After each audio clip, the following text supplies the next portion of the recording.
Bonjour tout le monde, bonjour, c'est Grégory et bienvenue à ma dernière épisode des mondiaux, mais aussi ma dernière épisode de cette première saison des Nids des Aigles, car soyez honnêtes, il fait trop beau pour continuer de parler d'hockey sur glace. Par contre, aujourd'hui, je vais bel et bien analyser les faits les plus importants de ce tournoi incroyable qui a eu lieu ici à Stockholm et à Herning.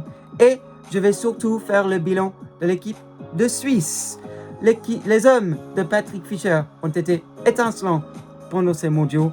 Par contre, j'ose demander si le parcours des tours éliminatoires ont été un peu trop faciles jusqu'en finale.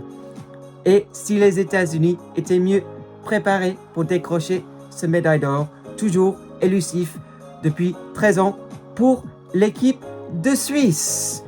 Et oui, et entrons dans le vif du sujet. Félicitations aux États-Unis qui ont réussi à répondre aux promesses de Jeremy Swayman, leur gardien, qui avait dit avant le début du tournoi que ses équipiers vont essayer et ils souhaitent vraiment de faire le travail nécessaire pour décrocher la médaille d'or. Et ce fut longtemps sans une première place aux mondiaux. Oui, car il y a 92 ans, la dernière fois que les États-Unis aient remporté la médaille d'or à un championnat du monde, pardon. Mais ils avaient un groupe soudé avec de nombreux joueurs qui ont récemment remporté le championnat du monde junior. Donc, ils avaient peut-être ce petit truc supplémentaire que la Suisse. Et qu'il y crut, 2 matchs de médaille d'or consécutifs pour la Suisse et 2 défaites. C'est cruel, le sport est cruel et les marges dans l'élite sont très petits. Et même en possédant l'éventuel MVP des mondiaux dans ses rangs, soit Leonardo Giannini, la Suisse n'a encore une fois pas su faire la différence dans un match décisif contre un des gros pays. En phase de poule, c'était Joey Daccord, le gardien, et non Jeremy Swayman, lorsque la Suisse a gagné sur le score de 3-0. Certes, la Suisse l'avait gagné, comme j'avais dit, 3-0, mais encore une fois, comme face à la Tchéquie, quand ça comptait un peu pour double, la Suisse n'a pas pu trouver les moyens pour passer l'épaule. Nino Niederreiter pourrait nourrir quelques regrets lorsqu'il pouvait élever la rondelle au-dessus de la jambière de Swayman à la 11e minute du match, mais l'on est un peu dur, je vais admettre, car on ne peut pas lui critiquer, mais c'est juste dommage, car le résultat aurait pu être différent si cette occasion en or aurait fini au fond. Cependant, l'on peut dire la même chose pour les États-Unis, auprès du choix de ne pas permettre à Frank Nazar de prendre le tir au but qu'il a provoqué lorsqu'il avait l'occasion de partir seul face à Giannini, mais Michael Fora l'a empêché de le faire. Et si Nazar l'avait pris, est-ce que les États-Unis auraient pris les devants à ce moment-là du match? Et encore une fois, on ne saura jamais. Dire un match d'hockey sur glace se termine 0-0 après 60 minutes et c'est palpitant à suivre. Semble assez bizarre, non?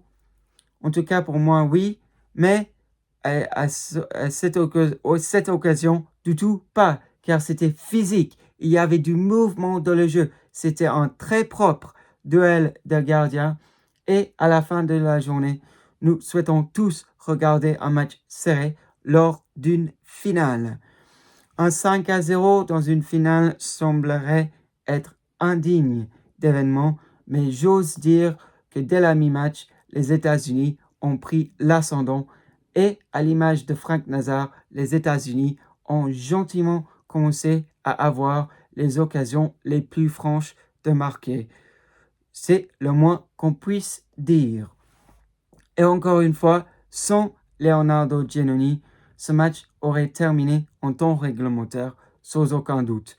Tout d'abord, il a été intraitable face à Drew O'Connor à la 6e minute lorsque l'Américain était seul dans l'axe. Puis, il a eu un gros sprint de chance lorsqu'il restait uniquement 7 minutes à jouer devant Keller, lorsque le puck a frôlé avec la ligne de but. Et oui, comme j'avais dit, c'était très proche d'un goal et le numéro 63 de la Nati a dû remercier Christian Marty qui a su se déplacer proprement pour empêcher la rondelle qui traînait juste devant la ligne du but de rentrer. Là, on est vraiment passé à millimètres. Donc, le but de Tage Thompson après 122 secondes de prolongation a été amplement mérité. Les États-Unis n'ont rien volé, mais c'était juste vraiment dommage pour le staff de la Suisse et les joueurs qui ont tout donné. C'était surtout cruel pour Leonardo Giannoni et notamment Andres Ombul et Nino Niederreiter, mais le malheur d'un pays et le bonheur d'un autre dans ce genre de match. Mais il y a de quoi à se positiver pour la Suisse car elle aura l'occasion de tout faire devant leur public à Zurich entre le 15 et le 31 mai l'année prochaine. C'est vraiment dommage pour Patrick Fischer, Jan Cadio, Richard Franson et tous ceux qui ont fait tout pour permettre à la Croix-Blanche de s'en arriver là. Mais le positif à en garder, c'est que la Suisse n'a jamais été aussi proche.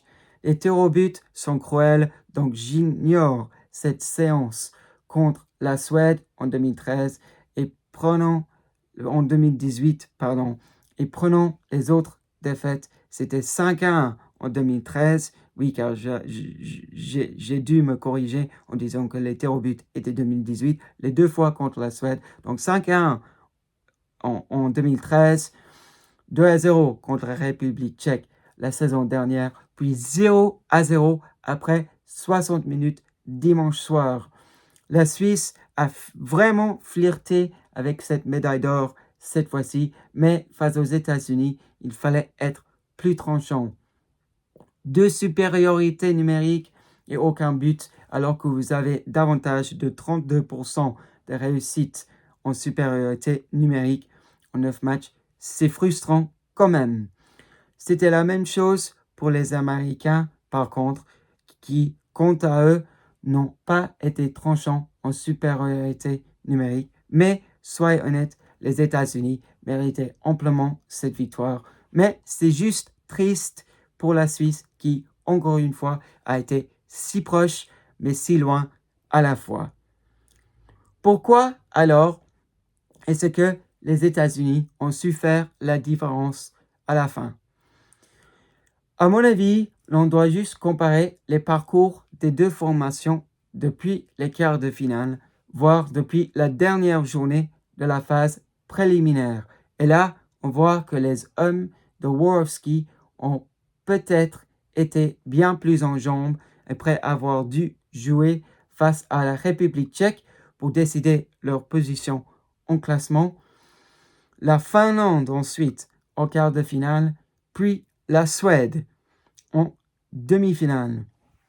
Quant à la Suisse, avec un score totalisé de 17-1 contre le Kazakhstan, l'Autriche et le Danemark combinés ensemble. C'est très bien, mais à quel point est-ce que ça vous prépare pour affronter un des meilleurs pays du tournoi lorsqu'il faut gagner cette finale acharnée?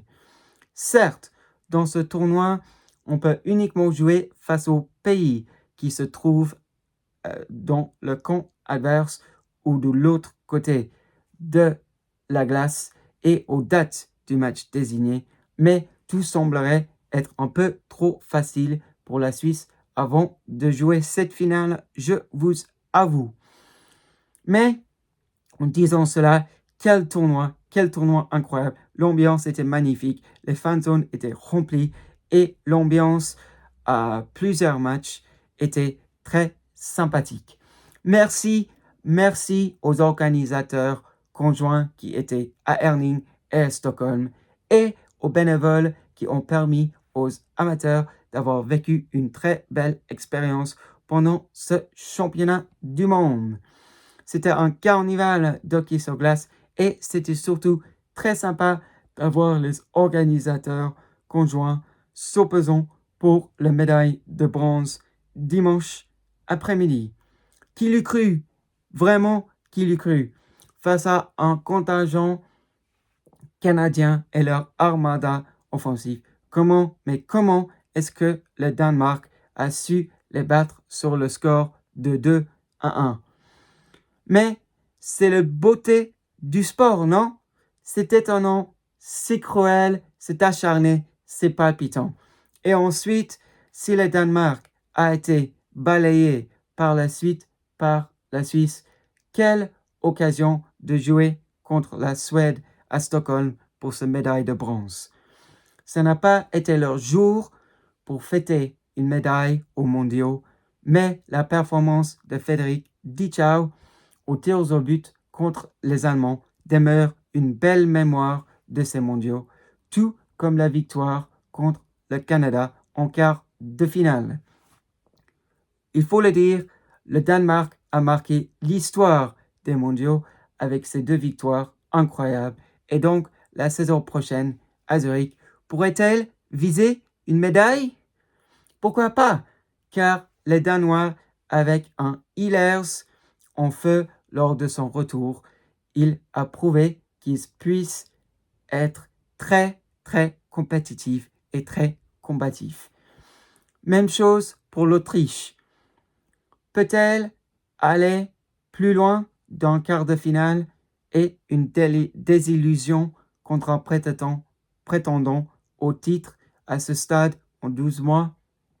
Ça va être compliqué, mais leurs étoiles, y compris Rohrer, Baumgartner, Zwerger, Kickert, etc., ont un an supplémentaire pour grandir et pour améliorer, surtout car aucun Autrichien est parmi les meilleurs 10 pointeurs du tournoi.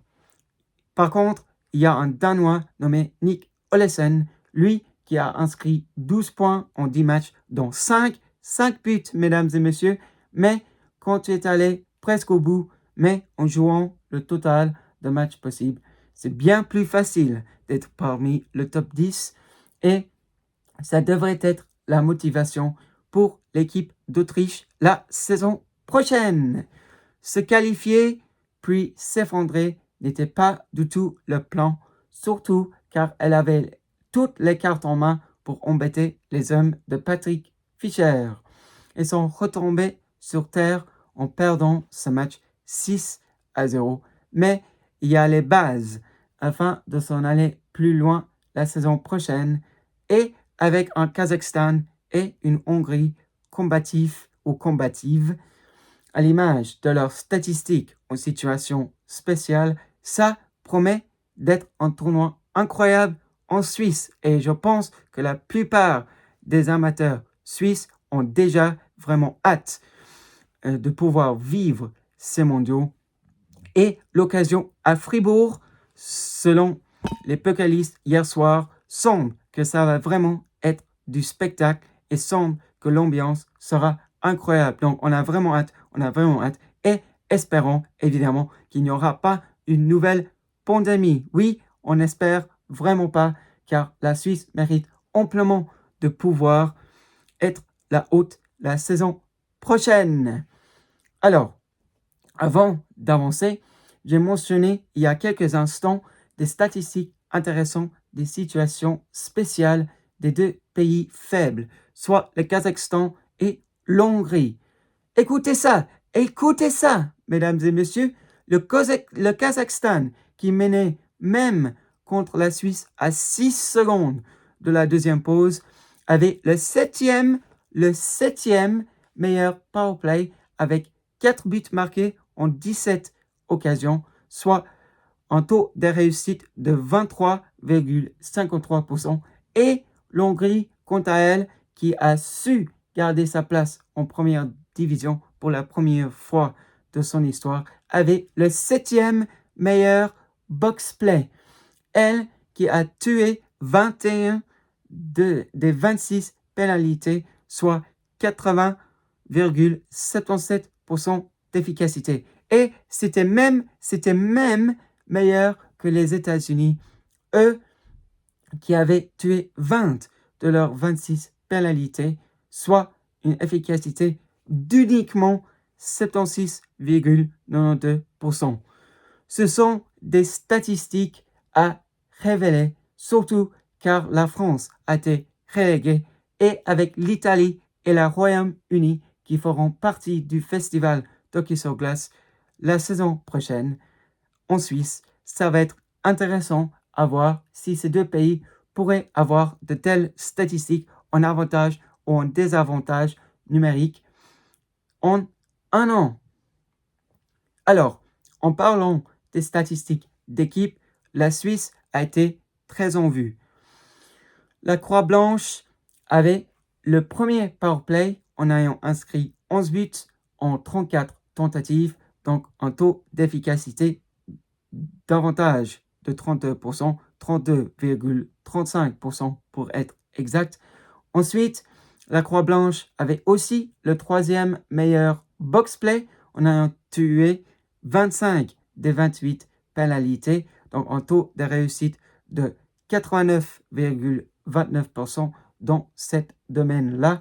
Et l'équipe de Suisse avait le 2e meilleur taux de réussite sur les tirs en direction du but adverse, avec une efficacité de 14,83%. Et ce qui est intéressant, c'est qu'elle a été meilleure dans chacun des domaines que leur adversaire du soir dimanche dernier, soit les États-Unis. Au contrario, au compteur individuel, les États-Unis avaient 2 de leurs joueurs parmi le top 10 de pointeurs et la Suisse uniquement 1. Et si on compare les gardiens, la Suisse avait le meilleur portier avec Giannoni qui était aux environs de 95% d'arrêt, mais Swayman, titularisé il y a 2 jours, pointait uniquement au 7e rang avec environ 92% d'arrêt. Si l'on compare les statistiques et les chiffres les plus importants, la finale parlait clairement en faveur de la Suisse, même en ajoutant le fait qu'elle ait battu les États-Unis sur le score de 3-0 lors du 3e match de la phase préliminaire. Alors, en fin du compte, c'est décevant, vraiment c'est décevant et c'est triste, mais la raison pour laquelle il faut se positiver, c'est car la Suisse sera à domicile. Oui, la Suisse sera en Suisse, à Zurich et à Fribourg, ici, moins de 12 mois à l'heure actuelle. Le jour du match contre l'Allemagne, la Suisse annonçait un compte de rebours de 365 jours avant que ce tournoi débute. Et ça, c'était le jeudi 15 mai. Tous les supporters de la Suisse semblent être très, très fiers à l'image d'un Swiss Arena à Cloten bien rempli pour les accueillir hier soir. Et malgré tout, certes, c'est cruel, mais c'est aussi pour ça qu'on aime le sport. Et pourquoi pas, la meilleure des revanches, ici, 12 mois. Alors, passons à autre chose. La semaine dernière, je vous ai parlé de la déception de la France. Mais, en gros, le pays qui a déçu cette année, à mon avis, c'est la Finlande. On ne peut pas le cacher, il faut le dire. Incroyable en 2019, 2021 et 2022, donc 3 années consécutives, la Finlande n'a encore une fois pas été à la hauteur d'événements à Stockholm cette année, ce qui devrait représenter un 3e échec pour eux. Malgré un Jussi Saros extraordinaire entre les poteaux, les attaquants ont manqué de lucidité et d'efficacité devant le but adverse. Oui, car elle pointe uniquement au 8e rang avec une efficacité de tir tout juste au-dessus de 10,5% et avec uniquement 24 buts marqués. C'est évident qu'elle a marqué l'armada offensif de Genève Servette Hockey Club, notamment Sami Vatanen et Teemu Artikainen, tous les deux qui ne sont pas allés pour des raisons personnelles, puis Sakari Maninen qui a été là lorsqu'elle a remporté l'or en 2019 contre le Canada, et aussi Marcus Granlund qui était aux Olympiques de 2022. Sans ses buteurs de championnat suisse, les Scandinaves semblaient être vides parfois. Elle manquait même d'idées par moment dans quelques matchs et une élimination en quart de finale contre les États-Unis sur ce score fleuve ne va pas contenter le coaching staff. Là, j'en suis certain. En Suisse, l'année prochaine, on pourrait attendre un contingent finlandais plus robuste et, sans aucun doute, un du quatuor d'attaquants mentionnés il y a quelques instants feront partie du top 10 pointeurs. En 2025, à Stockholm, aucun Finlandais termine parmi le top 10. C'est étonnant et c'est décevant à la fois. Certes, Torvelainen et Puistola ont chacun marqué des buts importants au courant de certaines rencontres, mais ils n'ont pas été constants non plus. Ce qui doit changer, c'est la Finlande espère d'abord décrocher une médaille aux Olympiques pendant l'hiver et d'être un prétendant au titre à Zurich d'ici le 31 mai prochain. Passons à la suite. La Suisse devrait être très très fière, même si ça fait mal. Et juste avant de vous donner les nouvelles de Genève Servette, je vous rappelle que la Suède a remporté la médaille de bronze en s'imposant 6-2 contre le Danemark dimanche après-midi, et la Suisse a été offert la médaille d'argent suite à la défaite cruelle contre les États-Unis qui, quant à eux, ont décroché la médaille d'or pour la première fois depuis 1933. Donc, quel bel effort, il faut le dire. Ils n'ont rien volé car dès la mi-match, comme j'ai évoqué auparavant, les hommes de Worowski étaient les meilleurs joueurs sur la glace et c'était très sympa de voir le groupe de capitaines avec le maillot de Johnny Gaudreau à l'occasion de la cérémonie de clôture émouvante. Alors, mesdames et messieurs, comme promis, je vais vite vous donner des infos que vous allez tout probablement connaître déjà, mais pendant le week-end, le calendrier des matchs amicaux des Aigles est sorti. Alors, le Genève Servette va jouer 6 matchs avant que les choses sérieuses ne commencent cet automne, mais uniquement un match, mesdames et messieurs, à la patinoire d'Evernay. Dans l'ordre, les Aigles vont défier le HC Fribourg-Cotteron le vendredi 8 août à 19h45 à la Vallée de Joux, où le match entre le GSHC et le HC Bienne aura lieu une semaine plus tard, mais à 19h et non 19h45. Ensuite, il y aura le match le lundi 18 août, car les Aigles vont participer à la Coupe des Bains, et durant ce tournoi, ils vont défier les Penguins de Bremerhaven en premier lieu. Ensuite, le HC Grenoble le mercredi 20 août. Le match contre Bremerhaven aura lieu à Yverdon à 20h15 et celle contre le club français à Meyrin à 19h30.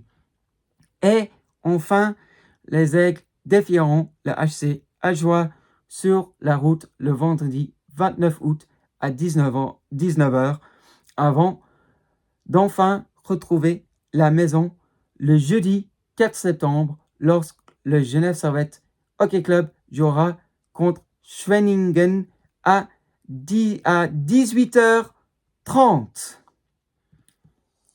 Voici les infos que j'ai, mais il y a de plus amples infos sur le site officiel gshc.ch. Mais j'ai juste voulu vous signaler ces nouvelles si vous l'avez loupé par hasard. Allez, c'est tout pour maintenant et pour cette saison. Merci de m'avoir écouté de nouveau et je serai de retour pour vous faire vivre de nouvelles aventures la saison prochaine.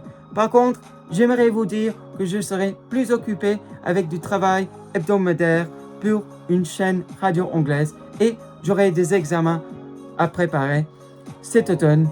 Donc, pour l'instant, je suis encore et toujours en train de régler comment ça va se passer auprès de mes podcasts, mais a priori, je vais reprendre les paroles d'ici le début août. Merci, bonnes vacances et à la saison prochaine. Ciao et bye bye.